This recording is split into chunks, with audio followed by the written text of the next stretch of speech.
नमस्कार, बहुत स्वागत आप सभी का। मैं आपके साथ अब्दुल नबी हसन हूं। आपका बेहद पसंदीदा शो खबर दिन भर लेकर हाजिर हो चुका हूं।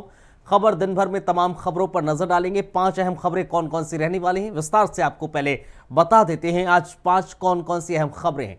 5वीं अहम खबरों में पहली जो महत्वपूर्ण खबर होगी, जिस पर हम नजर डालेंगे, मोदी की हुंकार पर होगी। जब हमला नारी शक्ति पर हुआ तो जवाब सिर्फ सैन्य ताकत से नहीं, संस्कृति और संकल्प से भी दिया गया। और अब आतंक के खिलाफ आरती और अस्त्र दोनों साथ उठ चुके हैं। भारत ने बता दिया है, अब चेतावनी नहीं, कार्रवाई होती है। और यह संदेश सीमा पार तक पहुंचा है, वो भी भोपाल से, जहां एक ओर देवी अहिल्याबाई की 300वीं जयंती थी, वहीं दूसरी ओर प्रधानमंत्री नरेंद्र मोदी का भाषण, जो न सिर्फ प्रेरणा बना बल्कि दुश्मनों के लिए इशारा थी। सिंदूर अब श्रृंगार नहीं, शौर्य का प्रतीक बन चुका है। बताएंगे क्या रहा आज मोदी की हुंकार में, किस तरह से प्रधानमंत्री नरेंद्र मोदी ने हुंकार भरी, बताएंगे आपसे कुछ देर के बाद डिटेल। दूसरी खबर का जिक्र करें, 100 दिन की सरकार। दरअसल 100 दिन 20 बड़े वादे, लेकिन दिल्ली वालों की आंखों में अब भी इंतजार का धुआं है। रेखा सरकार ने विकास का जो पोस्टर चमकाया था, उसका सच अब धूल से ढका हुआ नजर आ रहा है। कहीं वादों की रफ्तार फाइलों से बाहर नहीं निकल पाई, तो कहीं योजनाओं की बुनियाद ही तय नहीं हुई। विपक्ष हमलावर है, सरकार बचाव में है, लेकिन दिल्ली की जनता सिर्फ एक सवाल पूछ रही है, काम कहां है। आगे आपको पूरी रिपोर्ट दिखाएंगे, रिपोर्ट कार्ड बताएंगे, वादों की सच्चाई और सियासत का असली चेहरा दिखाएंगे। दूसरी अहम खबर ये रहेगी। तीसरी खबर का जिक्र करेंगे, बात कोरोना रिटर्न्स की करेंगे, क्योंकि कहानी फिर लौट आई है।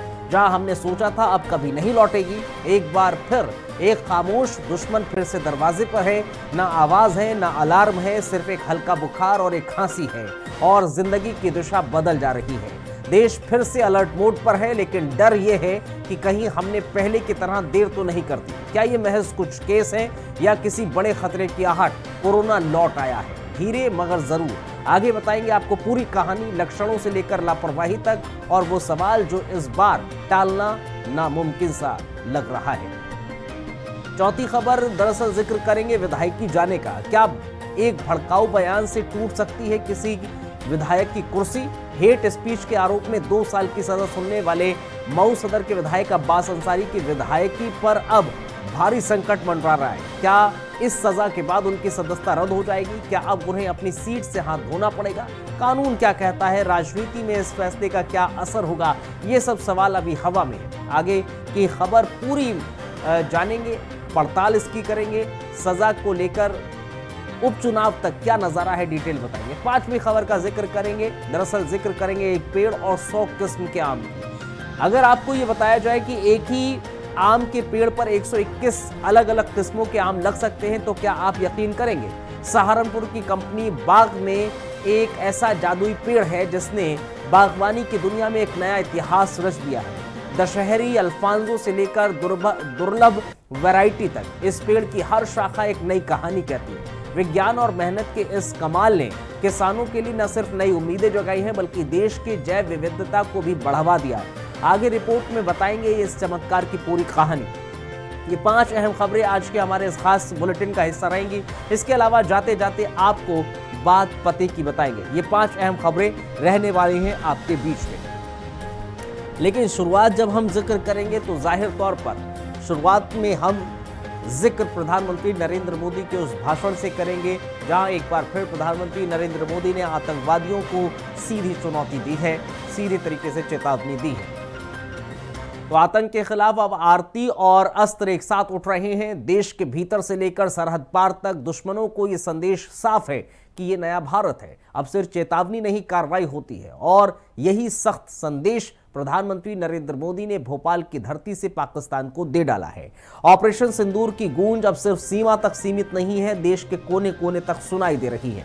अब इसी के साथ शुरू हो चुका है नारी शक्ति के सम्मान का एक ऐसा महाअभियान जिसे राजनीतिक, सैन्य और सांस्कृतिक शक्ति की त्रिवेणी कहा जा सकता है। मध्य प्रदेश के भोपाल में प्रधानमंत्री नरेंद्र मोदी ने देवी अहिल्याबाई होलकर की 300वीं जयंती के मौके पर महिला सशक्तिकरण महासम्मेलन को संबोधित करते हुए आतंकवादियों को 2 टूक कहा, भारत की नारी शक्ति को चुनौती देना अब मौत को बुलावा देना है। उन्होंने ऑपरेशन सिंदूर को भारत के इतिहास की सबसे बड़ा सैन्य ऑपरेशन बताते हुए कह दिया, हमारी सेना ने सैकड़ों किलोमीटर दूर जाकर दुश्मनों के घर में घुसकर आतंक के अड्डों को नेस्तनाबूद किया है। लेकिन कहानी सिर्फ यही नहीं रुकी।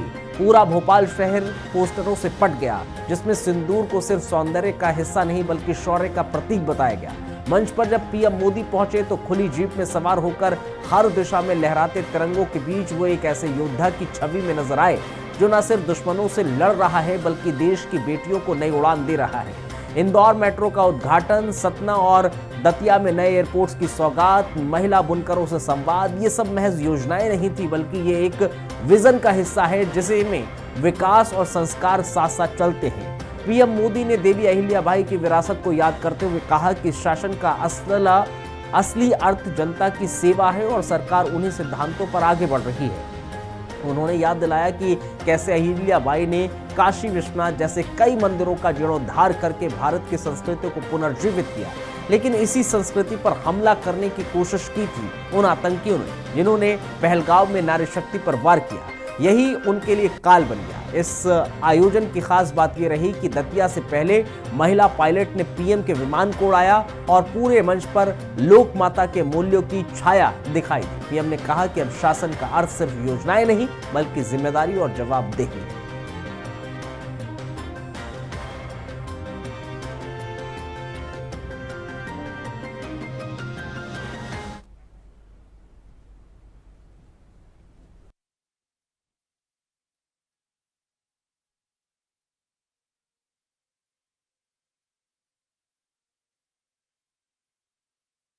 पहलगाम में आतंकियों ने सिर्फ भारतीयों का खून ही नहीं बहाया, उन्होंने हमारी संस्कृति पर भी प्रहार किया है। उन्होंने हमारे समाज को बांटने की कोशिश की है और सबसे बड़ी बात, आतंकवादियों ने भारत की नारी शक्ति को चुनौती दी है। ये चुनौती आतंकवादियों और उनके आकाओं के लिए काल बन गई है, काल। ऑपरेशन सिंदूर आतंकवादियों के खिलाफ भारत के इतिहास का सबसे बड़ा और सफल ऑपरेशन है।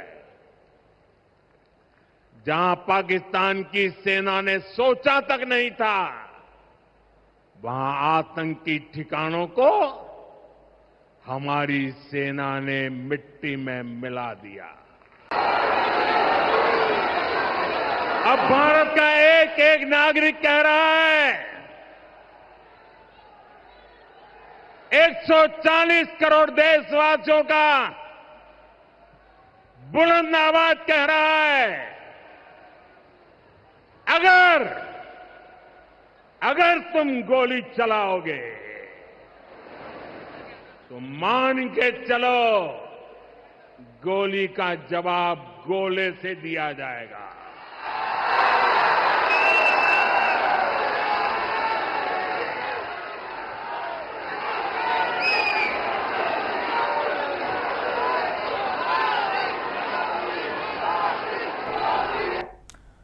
इधर दिल्ली की सत्ता संभाले हुए रेखा सरकार को 100 दिन पूरे हो गए हैं और इन 100 दिनों का रिपोर्ट कार्ड जब जनता के सामने आया तो आंकड़े कुछ और ही कह रहे थे और जमीनी हकीकत कुछ और।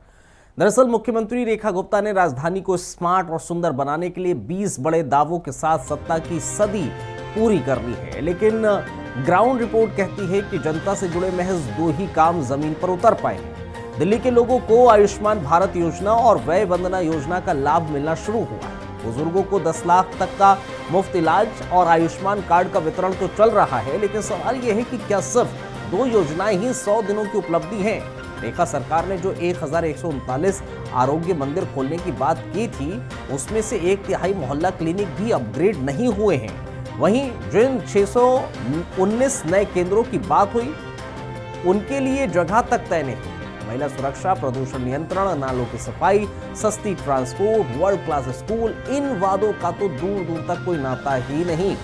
कांग्रेस ने कहा कि शीला दीक्षित की हरी भरी दिल्ली को पहले केजरीवाल सरकार ने आईसीयू में डाला, अब रेखा सरकार ने वेंटिलेटर पहुंचा दिया है। इधर बीजेपी का पलटवार भी उतना ही तीखा था।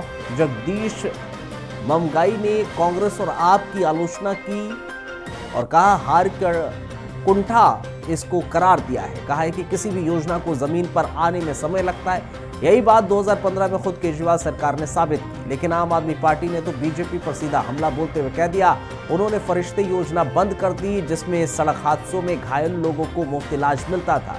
सवालों की लिस्ट लंबी होती जा रही है। महिला सम्मान योजना के 5100 करोड़ का बजट तो तय है, लेकिन महिलाओं के खातों में 2500 रुपए कब आएंगे? सखी निवास, CM Shri school, digital library जैसी दर्जनों योजनाओं की आज तक कोई दिशा ही नहीं दिखी है। यहां तक कि 460 ई बसों को बस नाम बदलकर देवी ईवी के कर देना, क्या यही नई शुरुआत है? यानी कैमरों के सामने घोषणाएं तो हो गई, लेकिन जमीनी स्तर पर अभी धुंधली है। और ऐसे में सवाल उठता है कि क्या रेखा सरकार के विकास की रफ्तार राजनीति की घोषणाओं में सिमट कर रह जाएगी, या फिर आने वाले वक्त में वो जनता की उम्मीदों पर खरा उतर पाएंगे? फिलहाल जवाब हवा में है और दिल्ली इंतजार है।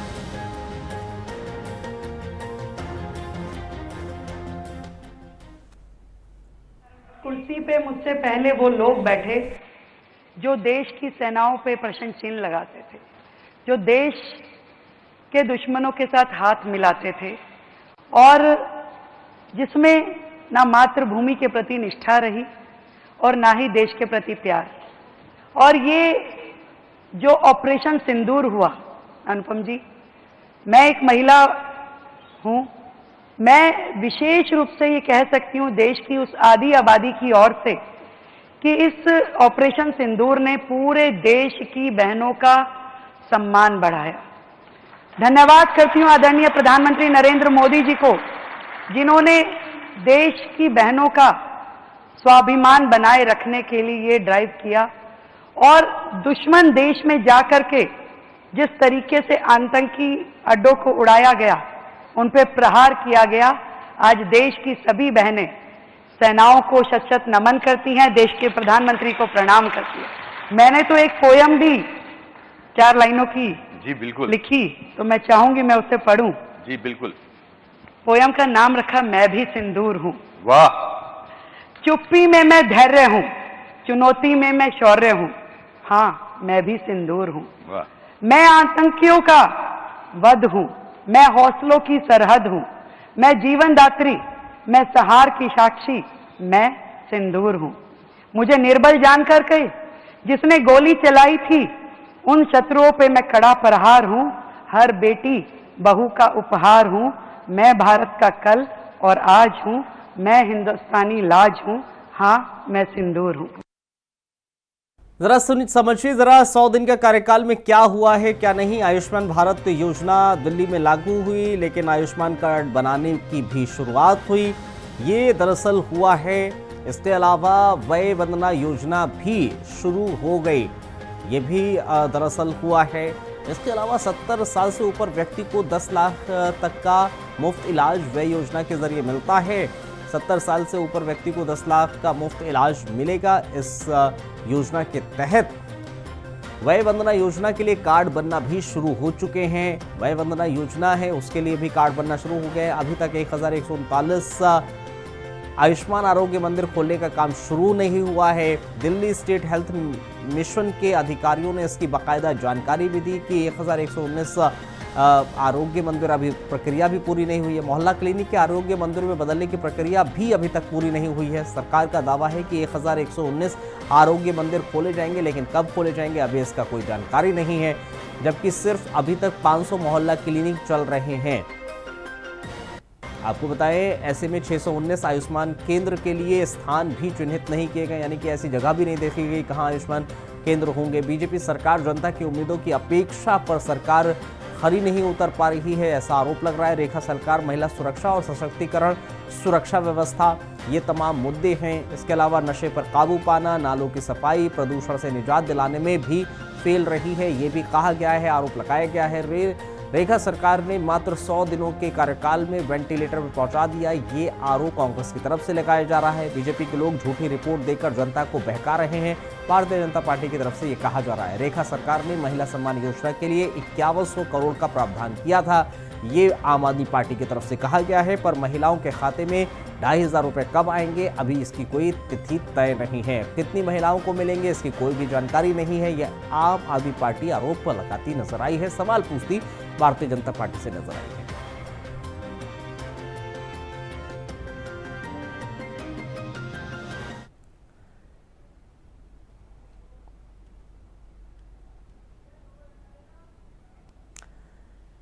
चलिए, खबर दिन भर में रुकेंगे एक छोटे से ब्रेक के लिए। ब्रेक के उस पार बताएंगे कैसे वापस आ रहा है कोरोना।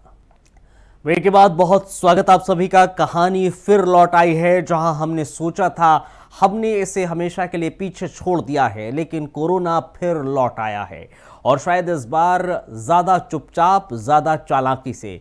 देश भर में डर एक बार फिर से पांव पसार रहा है। केरल की गलियों से लेकर दिल्ली की सड़कों तक, कर्नाटक के स्कूलों से लेकर महाराष्ट्र के अस्पतालों तक 24 घंटे में 685 नए केसेस, 4 जिंदगियों का चुपचाप अंत और 3300 से ज्यादा एक्टिव केसेस।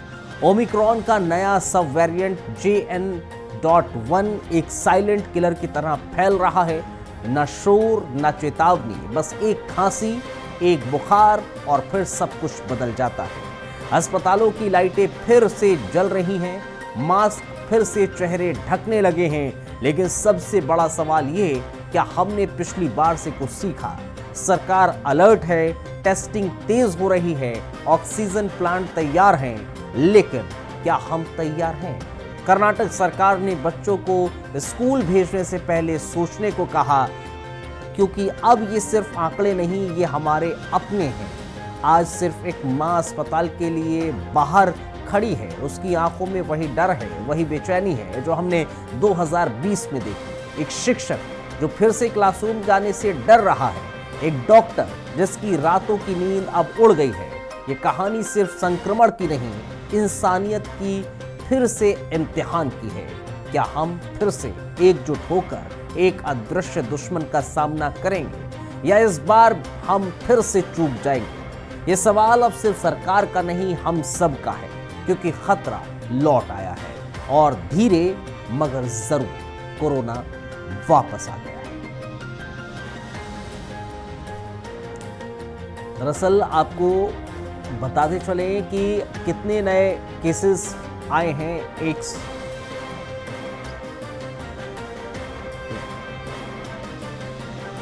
आप देखिए, उत्तर प्रदेश में 75, तमिलनाडु में 37, महाराष्ट्र में 43 और 42 केसेस नए सामने आए हैं। एक्टिव केसेस कितने हैं वो भी हम आपको बता रहे हैं। 2 तस्वीरें आपके टेलीविजन स्क्रीन पर।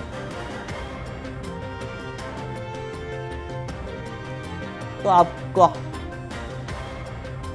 आपको हम बता रहे हैं, दिखा रहे हैं, झारखंड में 6 और पंजाब में 5 एक्टिव केसेस हैं। और कितने नए मामले हैं? आंध्र प्रदेश में 1 है, पंजाब में 1 है, गोवा में भी 1 नया मामला है।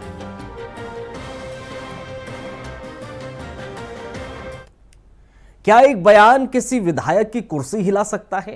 क्या हेट स्पीच की कीमत सत्ता से बेदखली तक चुकानी पड़ सकती है? इन सवालों के बीच इस वक्त चर्चा में है मऊ सदर से विधायक अब्बास अंसारी, जिन्हें हेट स्पीच मामले में अदालत ने 2 साल की सजा सुना दी है। और अब सबसे बड़ा सवाल यही है कि क्या अब्बास अंसारी की विधायकी भी चली जाएगी? पूरा मामला 2022 के विधानसभा चुनाव के दौरान दिए गए एक भड़काऊ भाषण से जुड़ा हुआ है। मऊ में एक जनसभा में अब्बास अंसारी ने मंच से अधिकारियों को खुलेआम धमकाया था। कहा था सरकार बनने के बाद बदला लेंगे और किसी को नहीं छोड़ेंगे। ये बयान न केवल सोशल मीडिया पर वायरल हुआ, बल्कि चुनाव आयोग के निर्देश पर उनके खिलाफ FIR भी दर्ज हुई। अब अदालत ने इस मामले में अब्बास को 2 साल की सजा सुना दी है।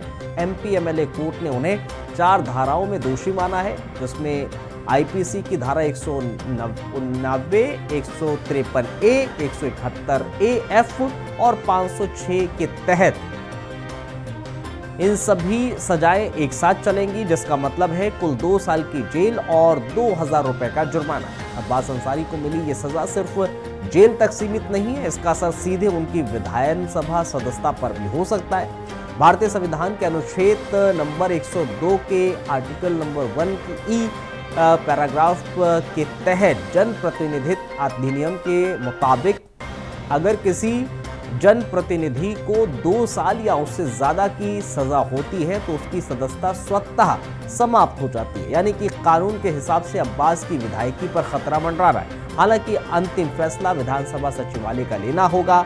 ये देखना होगा कि वो सजा की प्रति मिलने के बाद क्या फैसला करता है। इतिहास की बात करें तो साल 2013 में सुप्रीम कोर्ट के फैसले में कहा गया था, ऐसी स्थिति में सदस्यता तुरंत प्रभाव से खत्म हो सकती है, चाहे अपील बाकी हो या फिर नहीं। अब्बास अंसारी ने मऊ सदर सीट से सुभाषपा के टिकट पर जीत दर्ज की थी।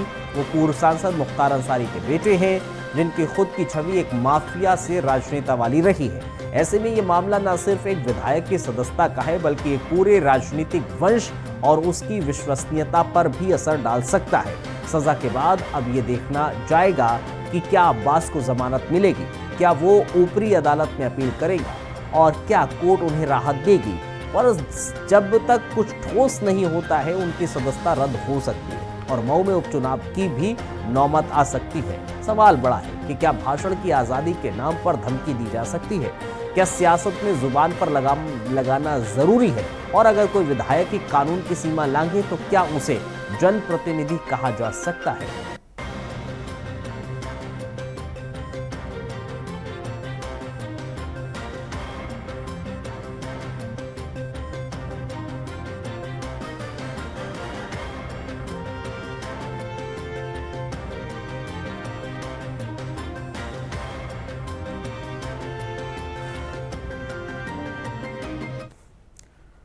सोशल मीडिया की दुनिया में हर शब्द मायने रखता है और अब पुणे की लॉ स्टूडेंट और इन्फ्लुएंसर शर्मिष्ठा पनौली के एक वीडियो ने उन्हें सीधे जेल पहुंचा दिया है।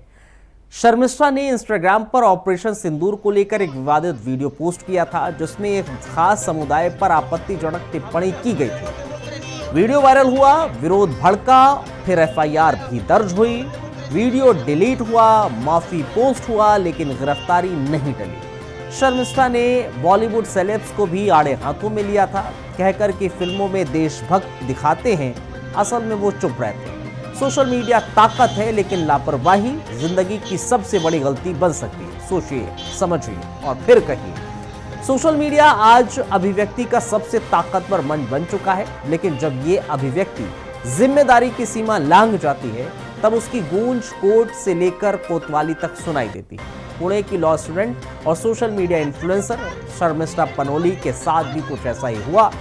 शर्मिष्ठा पनौली एक नाम जो इंस्टाग्राम रील्स और सोशल केमिस्ट्री के लिए जाना जाता था, अब सुर्खियों में, मगर वजह है गिरफ्तारी। कोलकाता पुलिस ने उन्हें गुरुग्राम से अरेस्ट किया है। आरोप यह है कि उन्होंने ऑपरेशन सिंदूर पर एक वीडियो बनाया था, जिसमें आपत्तिजनक टिप्पणी की थी। एक ऐसा कुछ कहा जो धार्मिक भावनाओं को भड़काने वाला था। वीडियो अब डिलीट हो चुकी है, माफी भी मांगी जा चुकी है, लेकिन कानून अपना काम कर रहा है। दरअसल ऑपरेशन सिंदूर भारत की एक सैन्य कार्रवाई जो दुश्मनों को करारा जवाब देने के लिए की गई थी, जिसकी पूरी दुनिया में तारीफ हो रही थी, लेकिन सोशल मीडिया पर कुछ लोगों ने इस मिशन पर विवादित टिप्पणियां की हैं। उनमें से एक नाम शर्मिष्ठा पनौली का भी है। बताओ, मतलब बस रैंट कर रही हूँ मैं, randomly I am just ranting about my life कि ओ ये हो गया, वो हो गया, वो लोग देख रहे भाई, तो ठीक है, ग्रेट, वो तो मैं वैसे भी करती हूँ, तो might as well do it, क्योंकि अभी तो रीच बढ़ाने के लिए अब तो कुछ तो करना पड़ेगा ना, तो यही सही। मैं शर्म तो बेच ही खाई हूँ, सिंस सिर्फ नाम में शर्म बाकी है, तो आई विल डू दैट। अगर आपको कोई कहे कि एक ही आम के पेड़ पर 121 तरह के आम लगते हैं तो शायद आप चौंक जाएंगे, लेकिन सहारनपुर के इस जादुई पेड़ ने इस चमत्कार को हकीकत बना दिया है। जी हां, उत्तर प्रदेश के सहारनपुर के कंपनी बाग में स्थित ये आम का पेड़ सिर्फ एक पेड़ नहीं, बल्कि बागवानी के क्षेत्र में एक जीता जागता शोध है, एक नवाचार की मिसाल। इस पेड़ की हर शाख पर एक नई कहानी है, एक नई खुशबू, एक अलग स्वाद। दशहरी से लेकर अल्फांसो, चौसा से लेकर फजरी और यहाँ तक कि ब्राइड ऑफ एशिया से केसर, कैफर जैसी दुर्लभ वैरायटीज भी है। कुल 121 किस्में इस एक पेड़ पर पनप रही हैं। इस पेड़ की शुरुआत साल 2016 में उद्यान विभाग ने की थी और ये प्रयोग बना अब आकर्षण का केंद्र। यहाँ हर सुबह शाम टहलने वाले लोग इसे देखकर रुक जाते हैं, पूछते हैं कि क्या सच में हर शाख एक नई किस्म? जवाब है हाँ, और यही साबित करता है कि विज्ञान, मेहनत और धैर्य से कुछ भी संभव है। सहायक उद्यान विशेषज्ञ आकाश कनौजिया की देखरेख में 9 साल पहले शुरू हुआ यह शोध आज किसानों के लिए नई राह खोल रहा है। अब एक ही पेड़ से कई वैरायटीज की पैदावार, मुनाफे में इजाफा और जमीन की बचत। हर कलम एक नई प्रजाति की है जो वैज्ञानिक तरीके से जोड़कर तैयार की गई है।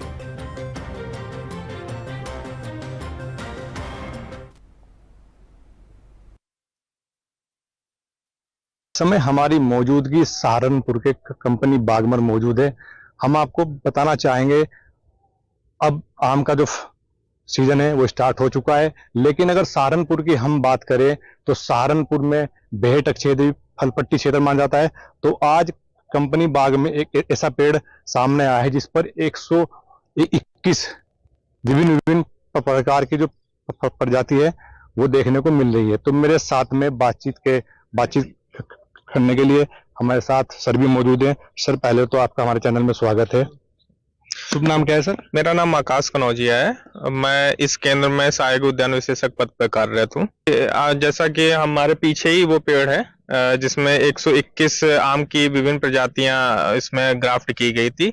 इसमें हम लोगों ने 2016 में इसका शोध करने के लिए वैज्ञानिकों ने ये पेड़ चुना था।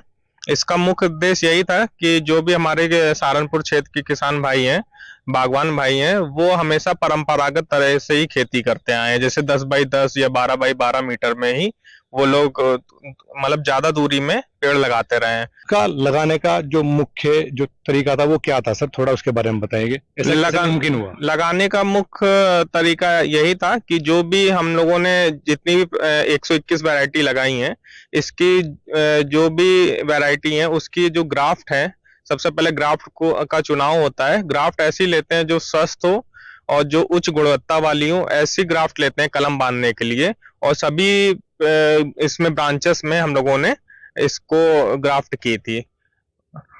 तो इसमें जो आम लगे हुए हैं सर, उनके नाम भी कुछ होंगे तो थोड़ा बता दीजिए। जी, जिसमें कई तरह की प्रजातियां लगी हैं। जैसा कि मैंने बताया, नई जो प्रजाति निकली हैं उससे किसान अवगत हो, इसलिए हम लोगों ने जैसे पूसा की कुछ वैरायटी है नई दिल्ली भारतीय अनुसंधान संस्थान केंद्र नई दिल्ली द्वारा जो भी रिलीज हुई है वैरायटी, जैसे पूसा की पूसा प्रतिभा, पूसा श्रेष्ठा, पूसा अरुणिमा, इसी तरह CISH लखनऊ की कुछ वैरायटी हैं, अरुणिका, अंबिका। ये रंगीन प्रजाति होती हैं, इनकी अंतरराष्ट्रीय वैल्यू ज्यादा होती है।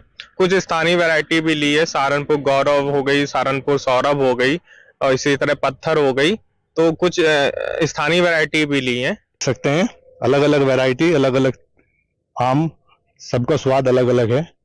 आप देख सकते हैं किस तरीके से ये पूरा, तो कहीं ना कहीं अब मौसम भी स्टार्ट हो चुका है, कहीं ना कहीं मौसम भी आम का स्टार्ट हो चुका है। तो बड़ी खुशखबरी है, जो भाई आम का व्यापार करते हैं वो एक बार यहाँ पर विजिट करें और आए। अपने सहयोगी के साथ शाहनवाज मलिक, इंडिया वॉइस, सहारनपुर। चलिए चलते चलते अब आज की बात पते की आपको बताते चलते हैं। आज की बात पते की है कि लोग कहते हैं कि जिंदगी एक बार मिलती है, जबकि सच ये है कि मौत एक बार मिलती है। जिंदगी तो हर रोज मिलती है, ये आप पर निर्भर करता है कि आप उसे जीते कैसे हैं। तो आज बात पते की दरअसल यही थी। इस बात पते की के साथ मुझे और मेरी टीम को इजाजत दीजिए। आप बने रहिए इंडिया वॉइस के साथ। बेहद शुक्रिया आप सभी का।